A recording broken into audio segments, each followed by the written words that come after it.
Desde as primeiras descobertas da radiação, no final do século XIX, um questionamento crucial surgiu.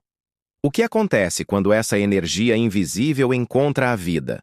Em nosso corpo, bilhões de células trabalham em perfeita harmonia, cada uma com uma função vital. O que ocorre quando um raio-x, uma partícula alfa ou uma onda gama as atinge? No nível mais fundamental, a radiação é energia. Quando essa energia colide com a matéria biológica, ela pode causar um fenômeno chamado ionização. Imagine um bilhar cósmico.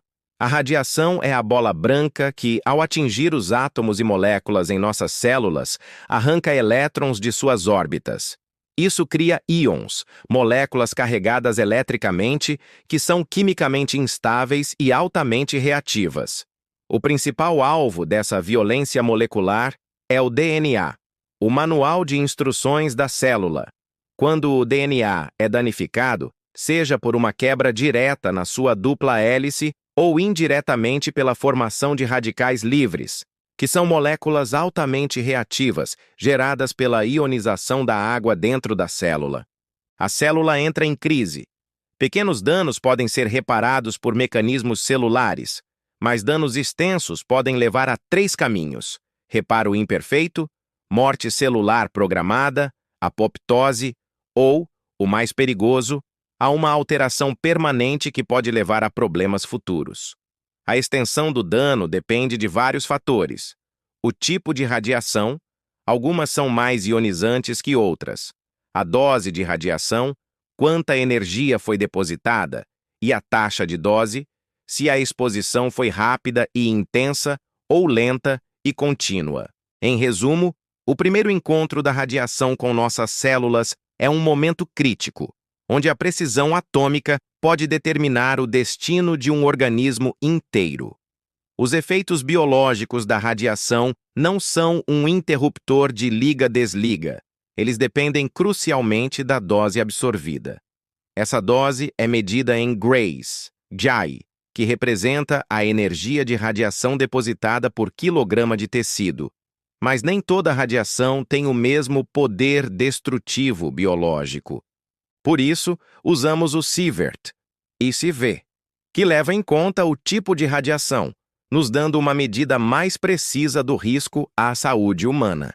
Em doses muito baixas, como as que recebemos naturalmente do ambiente, ou em exames de raio-x simples, nosso corpo é extremamente eficiente em reparar os danos. Nossa vida inteira somos expostos à radiação de fundo, do solo, do espaço e até de alimentos que consumimos.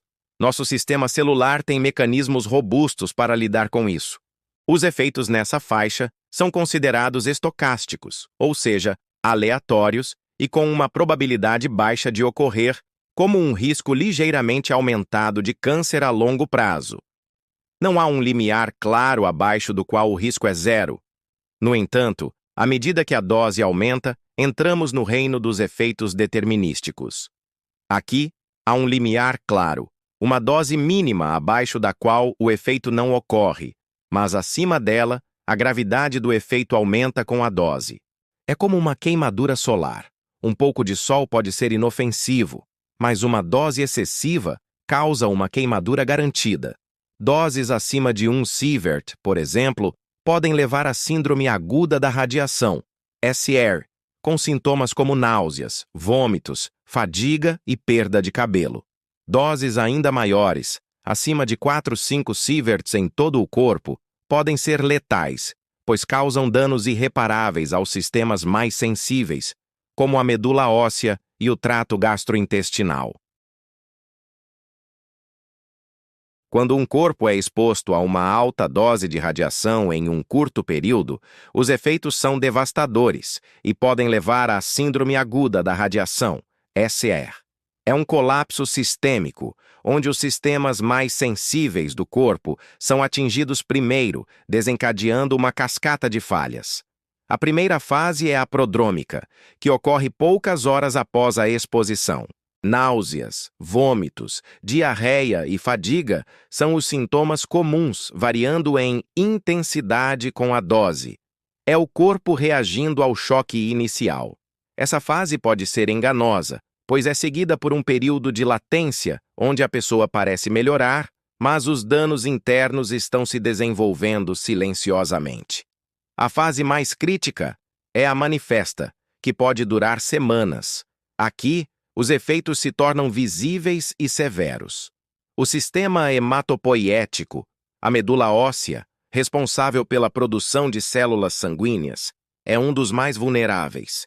A radiação destrói as células-tronco da medula, levando à queda drástica de glóbulos brancos, tornando o corpo suscetível a infecções, e de plaquetas, causando hemorragias.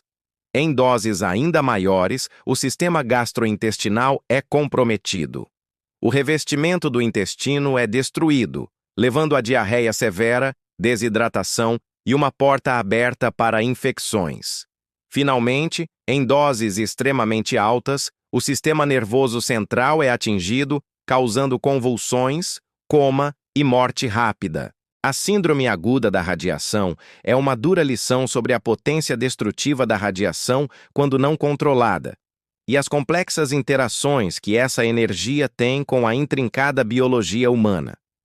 Para além dos efeitos imediatos e visíveis, a radiação pode deixar uma marca silenciosa e traiçoeira: o aumento do risco de câncer.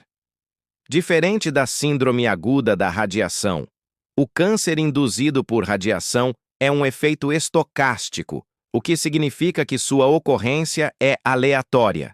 Sem um limiar claro e a probabilidade de desenvolvê-lo aumenta com a dose, mas não sua severidade.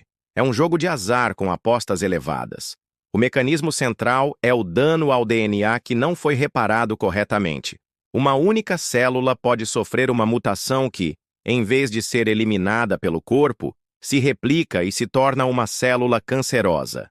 O tempo entre a exposição à radiação e o desenvolvimento do câncer pode ser longo, variando de 5 a 60 anos, dependendo do tipo de câncer e da idade do indivíduo no momento da exposição.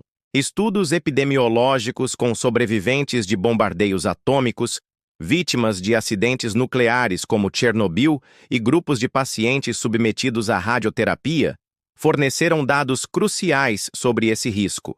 Cânceres como leucemia, câncer de tireoide, especialmente em crianças, câncer de mama e de pulmão são alguns dos mais fortemente associados à exposição à radiação ionizante. É importante notar que nem toda exposição à radiação leva ao câncer.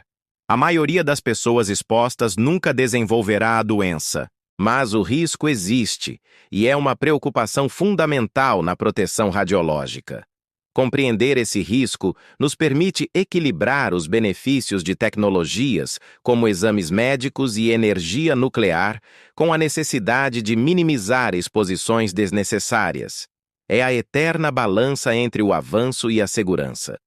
Os efeitos biológicos da radiação são inegáveis e complexos, mas a compreensão científica nos permitiu não só nos proteger, mas também aproveitar seus vastos benefícios. A proteção radiológica se baseia em 3 princípios fundamentais: justificação, otimização e limitação de dose. Justificação. A exposição à radiação só deve ocorrer se o benefício compensar o risco. Ex, um raio-x para diagnosticar uma fratura. Otimização. A dose deve ser tão baixa quanto razoavelmente exequível. ALARA. As low as reasonably achievable, utilizando tempo de exposição mínimo, distância máxima da fonte e blindagem adequada.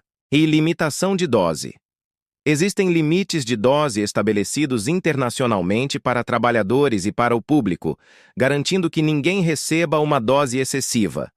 A mesma energia que pode causar danos também se tornou uma aliada poderosa.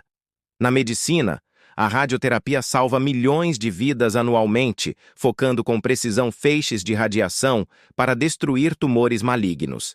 Exames de imagem como PET scans e tomografias computadorizadas com contraste radioativo oferecem diagnósticos precoces e detalhados. Na indústria, a radiação esteriliza equipamentos médicos e alimentos, inspeciona estruturas e monitora processos. Na energia, a fissão nuclear gera eletricidade com baixa pegada de carbono. A história dos efeitos biológicos da radiação é um testemunho da capacidade humana de investigar, aprender e adaptar. De um perigo invisível e misterioso, transformamos a radiação em uma ferramenta controlada e essencial para o progresso, sempre com a consciência de que o respeito às suas leis e o domínio de sua natureza são a chave para coexistir com essa força poderosa e invisível que molda tanto o nosso mundo quanto o nosso futuro.